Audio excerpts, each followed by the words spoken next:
Welcome to Your Strata Property, the podcast for property owners looking for reliable, accurate, and bite-sized information from an experienced and authoritative source.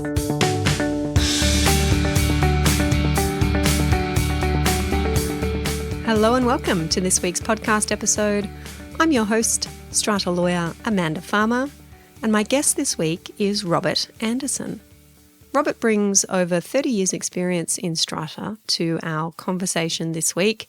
He has a background as a teacher, having spent 12 years teaching in primary and secondary schools. Then over 3 years in real estate, Robert obtained his real estate and strata management licenses. And in 1994, he joined Body Corporate Services as a strata manager. In 2001, he was appointed Group Chief Operating Officer. From 2000 to 2004, Robert was president of the Institute of Strata Title Management, now known as Strata Community Association New South Wales. In 2006, Robert established Advanced Community Management.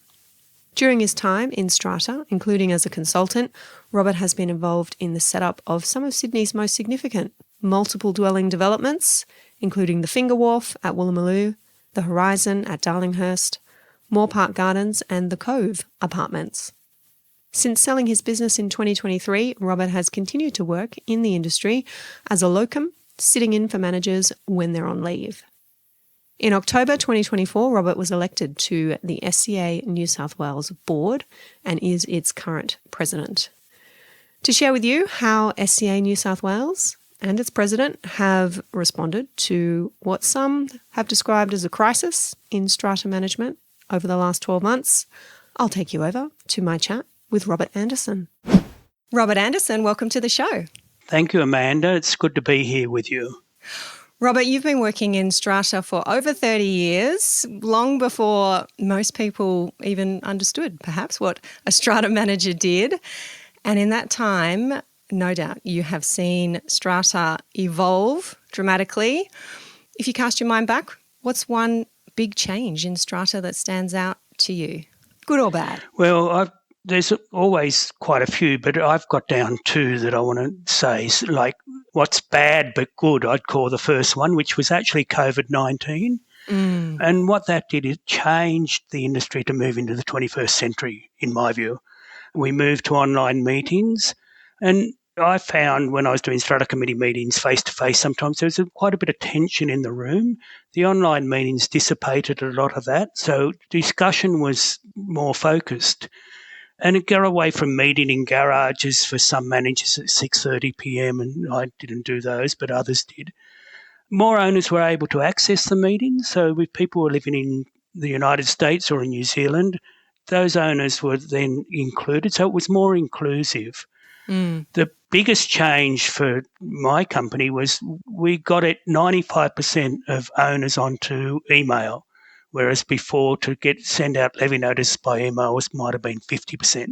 So it saved the scheme money and it saved us time. So it was productive change. Notices and minutes of meetings could be sent electronically, and that's what we did all the time. And so it was more transparent, even though the access for those large schemes, you don't have to send minutes of AGMs out unless someone asks for it if they're not on the committee. We send them out to everyone, and it's just as easy to press one button.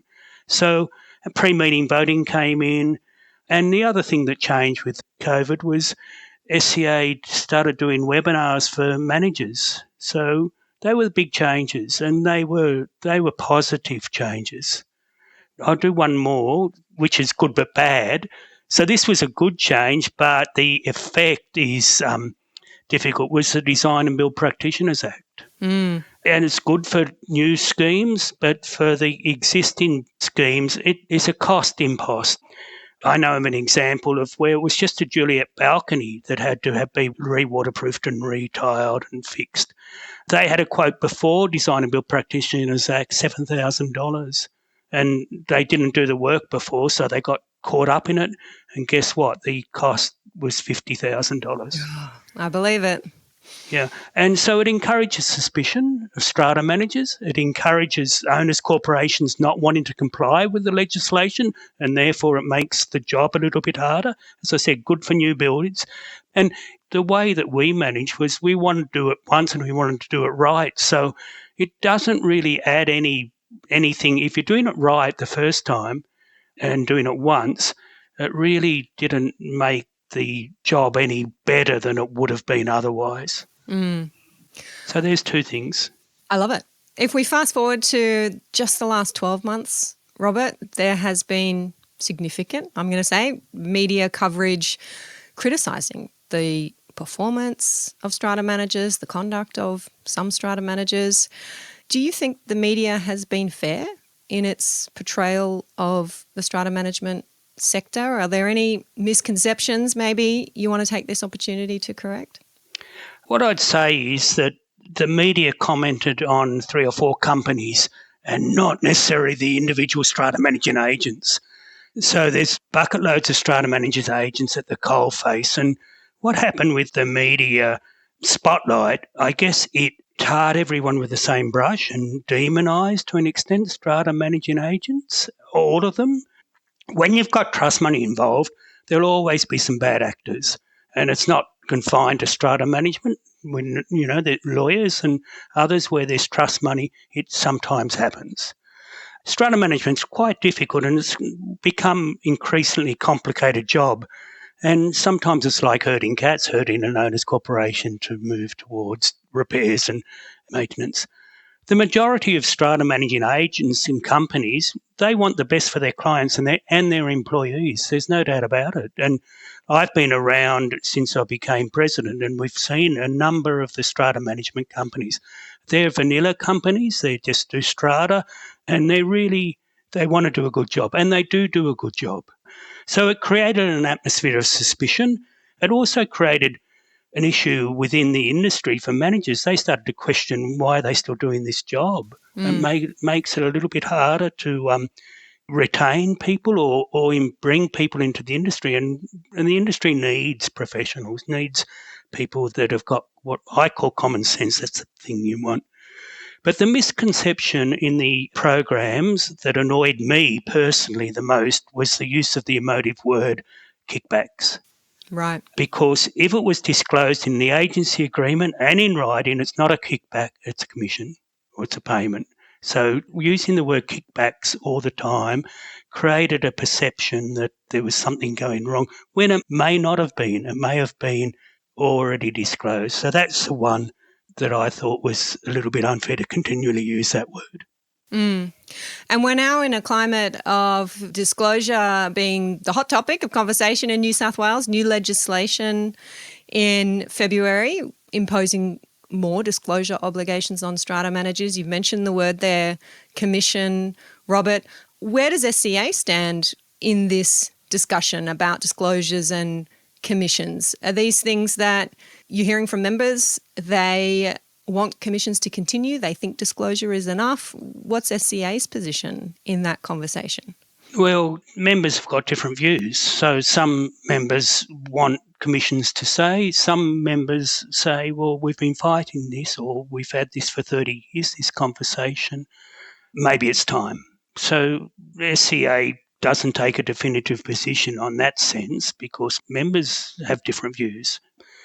But the SCA has done a number of things, and one of the ones you would have seen was that the invoices for insurance are now much more transparent, where you put in the net fee for insurance, then there's a percentage and a dollar price for any commission, and commission now includes broker fee, so that's an improvement. And then it says the broker fee percentage and dollar amount, and it says government charges such and fire levies and so on, and then the final price. So it's much clearer to owners, corporations and individual owners exactly how the final invoice is broken up. So look, they're good changes. And SCA introduced a best practice guideline for insurance to help its members. Has it been a tough gig, Robert, taking up the presidency in the media storm that has been going on the last 12 months? I mean, I want to acknowledge that you're the first incoming president to pick up the role after Stephen Brell, who was heavily criticised by media last year. Have you felt like you've had to go in guns blazing, making changes, lots of new initiatives? Have you felt the pressure of that to respond to this public criticism and clear up these misconceptions with your president hat on? Well, it hasn't been a baptism of fire. I was president from 2000 and 2004, years and years ago. But I didn't expect, if you asked me in July last year, would I be doing this? There was no way. Right. It kind of happened a little bit with the changes. And plus, I'm in a position now where, like, I've sold my business and I do locum work. So there is an opportunity and a bit of time to give back something to the industry and to the association. So we're working progressively, and sometimes it seems like not much has happened, but lots of things do happen. It's a bit like strata management. A lot of things happen behind the scenes. So there's been quite a few SCA initiatives, and the board's very proactive. We've met a lot of times. I can tell you, first time round when I did it, we didn't meet as often as we did. So, yes. That's the benefit of those Zoom meetings. Oh, yes. So the Zoom meetings help. But a couple of things that SCA initiatives have done. The complaint handling process, when an owner, an owner's corporation or a manager puts in a complaint, in the past it used to be handled by New South Wales. Now it's independent completely. So New South Wales don't get to see it, don't get to handle it. It's passed on to national, and they do the investigation. And then they rule on the complaint, and then if there's a recommendation, it comes back to the board, and the board then takes that and recently expelled a company and members. But that was handled outside of us, so there's no conflict there. Other things have done, they've got a new Strata Managing Agency agreement that was issued in December. Now, you would have seen a lot of poor press from lawyers and academics and others about the previous agreement. This agreement's been reviewed to comply with the Unfair Contracts Act, and it's more in favour of the owners' corporations. And the two clauses that in particular, big changes were the insurance, there's no uptick anymore, and the professional indemnity, the strata manager can't claim an excess on their policy from the owners' corporation. There's no monetary cap anymore, and there's a time frame instead, and the owners' corporations have got a 3-year time frame. So that's quite a long time frame. If I could just clarify that, Robert, for our listeners, I think they'll be interested in this because these unfair terms are something that I was talking about quite a lot at the beginning of this year. The no more insurance uptick, by that you mean if the owners corporation arranges their own insurance and the manager was otherwise going to receive a commission for that but doesn't get that because the owners corporation arranged their own insurance, it is no longer open to the manager to then increase their management fee to cater for that lost commission. Is that how that one works? That's exactly right. So if you've got a 2-year or a 3, say you've got a 3-year agreement, which is the maximum agreement you can have, and the agreement's entered into where the strata manager arranges the insurance and receives the commission. And the first year that happens and they get it. The second year, the owners corporation do their own. Well, the strata manager is not entitled to get the commission uplift. So that's a bit because the original agreement was prefaced on getting a commission, but there's a clause there now you can't do it. So they could renegotiate an agreement, but some managers will just run with it and wait till the renewal comes up. And if there is a claim on the strata manager's professional indemnity insurance, they can't charge the excess on that policy to the owners corporation, I think I heard you say, and the cap on their liability is no longer time limited. So I think it was on my reading of the previous SCA templates, the owners corporation could only essentially sue the strata manager for the amount of the last 12 months management fees, regardless what the loss was because of some negligence or poor conduct on the part of the strata manager. So that's now changed. We don't have that cap in the template anymore. You don't have the monetary cap. It used to be 100% of the management fee, that's right. But now it's a time frame. Okay. So there is a limit, a time limit, which is fair. So this pendulum has swung in favour of owners corporations a little bit. Mm-hmm. There's a cost to that. So, owners corporations need to understand risk needs to be priced into agency agreements. And those two things have a risk and a bit of a cost. SCA positions itself as the advocate essentially for a number of different stakeholders in Strata, Strata managers, Strata owners as well. How do you balance that? You've spoken, Robert, about the complaints handling process and how you've taken steps to try and externalise that as much as possible, at least from the state base, moving that up to national. You've talked about making the template agreement a little bit more consumer friendly. Is there anything else that you're doing to try and acknowledge that some trust needs to be restored here? That can be a really tricky line to walk. How are you managing that one? Sure, it's tricky. There's some other initiatives that SCA has implemented, and one of the ones from after last year was the Code of Ethics has been updated. But not only that, it's been reviewed nationally, and so there'll be a new code. It's not ready yet, but it will be ready this year. And the plan is to have strata managers throughout Australia comply with this national code. So that's one of the things. Other things that we've done, this might sound not quite relevant to restore trust in that, but it does help. The Who's Responsible guidelines been updated and it's on the webpage, and it's a great tool for owners, corporations and strata managers in particular. When you get a query question, you've got on one hand the Common Property Memorandum and then you've got the Who's Responsible guideline. So that's been updated and reissued, and between the two of them you can usually be able to answer questions for owners. The other things that Institute's doing is they do the fortnightly webinars now, and they get experts in on what changes to the Act, which the 3rd of February were big.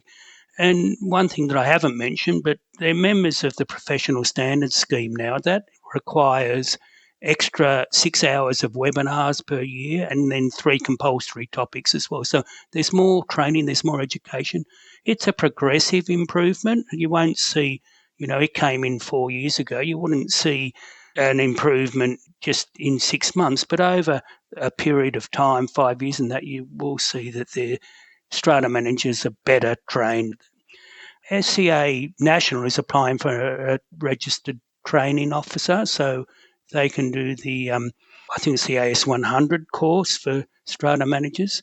And that's a big commitment money-wise, and it's a big commitment to get trainers up and running and also then to be able to roll it out.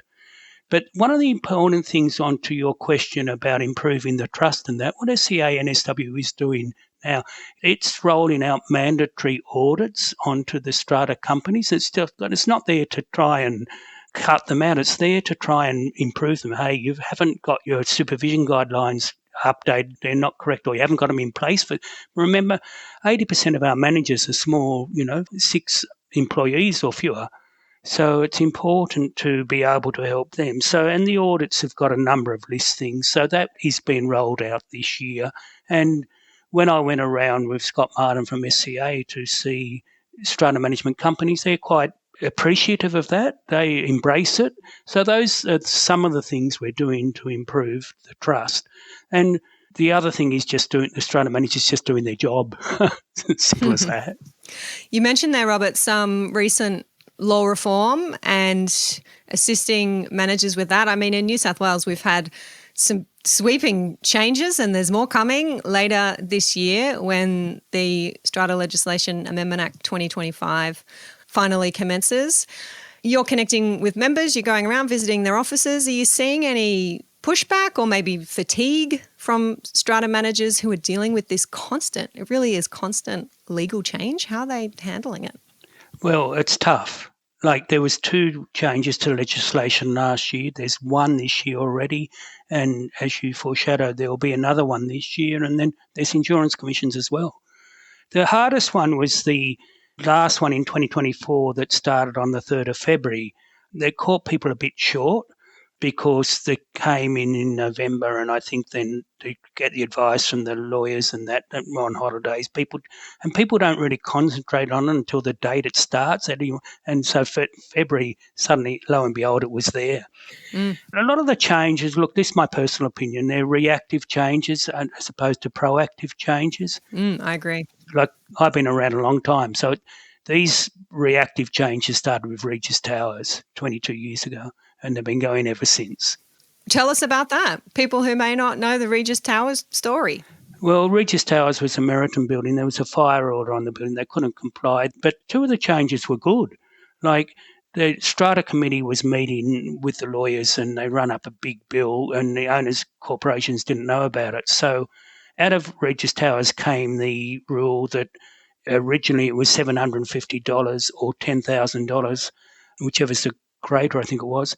In legal fees, you needed to go to a general meeting to get approval. And you also needed to send the cost agreement out to all owners. Well, that cost a bit of money to do that. Nowadays, with people on email, it's much easier. The other change that was important was minutes of meetings. In the old days, the notice had to be put up at least 3 days before and minutes within 14 days and left up, I think, for 28 days, something like that. What changed was then if you were under 100 lots, you could still put the minutes on the notice board, but over 100 lots, you had to send them to all owners. Well, of course, that cost money in the old days when everything was paper. And so they flipped that legislation around to make it, if you're over 100 lots, you don't have to send, and that's what it is today, you don't have to send minutes of the general meeting, for example, to all owners unless they ask for it within 14 days. You just send it to the committee. So that was Regis Towers. And so some of those changes weren't poor, but it was a reactive change, and Meriton got around that problem by World Square. They made 3 strata schemes into the one building. So there's, people find a way around it if they want to. But the strata managers have felt the changes keenly. The ones that the SCA had some success on, and it's an important success, was Section 57 and Section 60 of the Strata Schemes Management Act change, where it said that you have to get approval for taking insurance commission by a resolution at a general meeting. OCA went and spoke to Fair Trading, and they have changed their interpretation, and they say no, if it's in the agency agreement, when you get the agency agreement signed, that your insurance commission, you don't need a resolution at a general meeting on top of it. It's already been disclosed. And remember, it's disclosed 3 times. In the agency agreement, it's disclosed when the insurance invoice comes, and there's a disclosure at the AGM. So that was a bit of a problem, because if your insurance was paid on the 1st of April and your AGM wasn't until the 1st of October, there's a 6-month gap. And what would have happened with the commission in that time? So that's been clarified by Fair Trading. And that's important, really. I'll just speak a little bit more about the current legislation that's come in this year. So, and again, in my view, it's reactive, and these changes came through amendments by Alex Greenwich on debt recovery. So sometimes the interests of an individual owner shouldn't be higher than the owner's corporation. Sometimes the community has to be the dominant entity, because repairs and maintenance are the overriding obligation under the Act. And now you can enter a payment plan, which is you could before, and it can't be unreasonably refused. And if it is, you can go to NCAT, and then you can get a second payment plan, so you can have it for 2 years. But payment plans are short term. It's not going to solve the problems of someone that's seriously in arrears. But you cannot add to the ledger the reminder notices or the legal fees anymore unless you get a court judgment. Well, guess what? Strata managers will still need to send out reminder notices. Now the owners' corporations will be paying for them. And reminder notices work. I used to send out 3, one after 35 days, and people thanked me in the end because they'd been overseas or they misplaced the agreement, or they were elderly, and sometimes their daughter or son would help with that.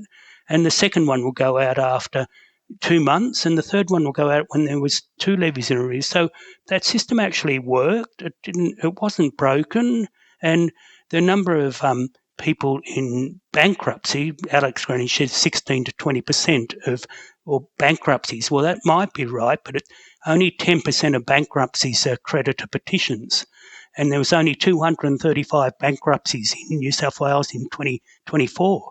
That means it's between 41 and 52 people were in problems with bankruptcy in Strata in New South Wales. Now, there's 1 million lots. 52 out of 1 million is not a problem. That's right. But it made a great headline, didn't it, Robert? It made a very good headline. Yeah.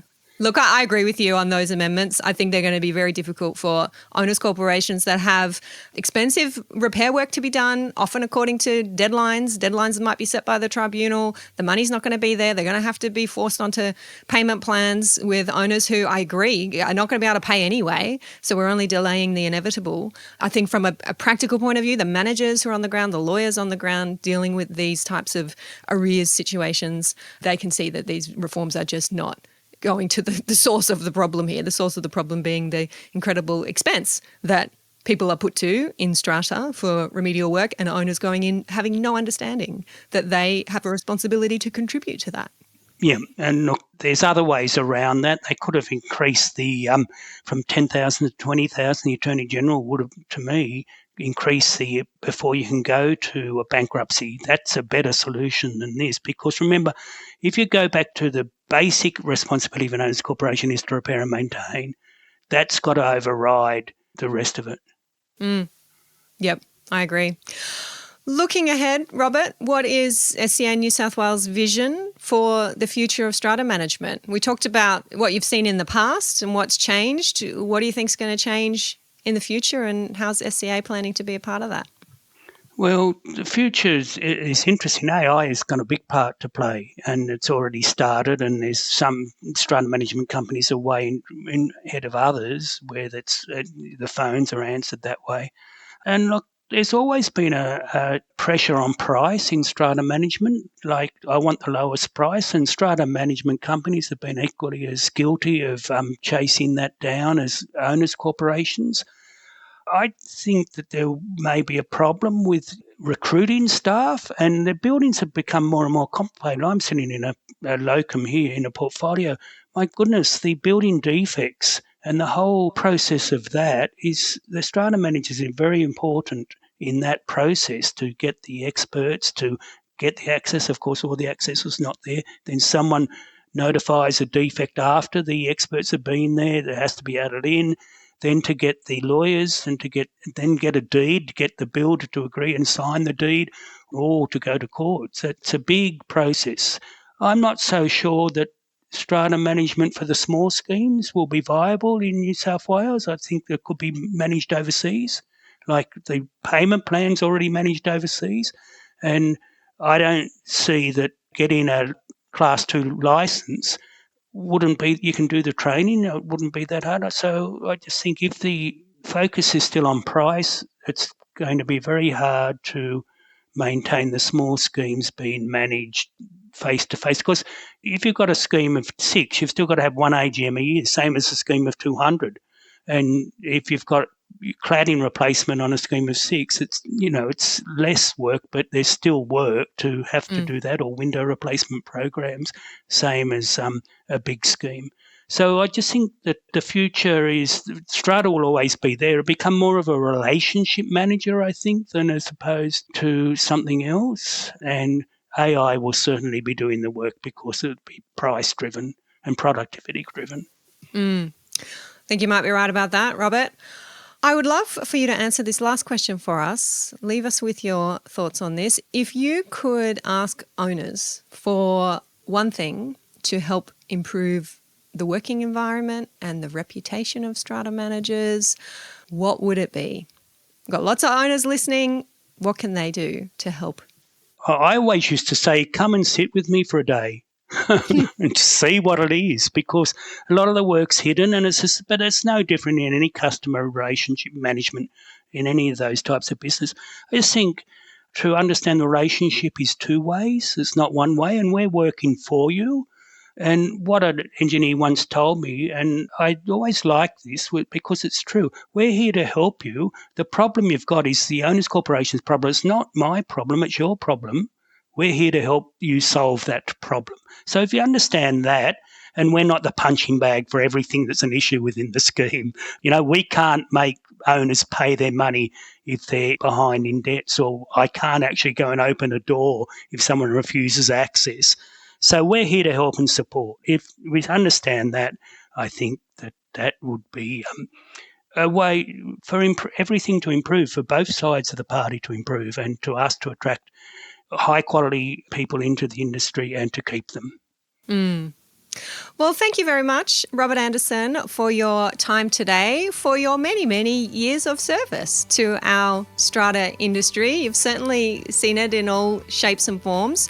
And I think it's great that you're back leading the charge at SCA with your years of experience. All the best for what's to come. Big year ahead. Yeah, thank you very much, Amanda, and thank you for having me on your program. Pleasure. Thanks, Robert. Thank you for listening to Your Strata Property, the podcast which consistently delivers to property owners reliable and accurate information about their strata property. You can access all the information below this episode via the show notes at yourstrataproperty.com.au.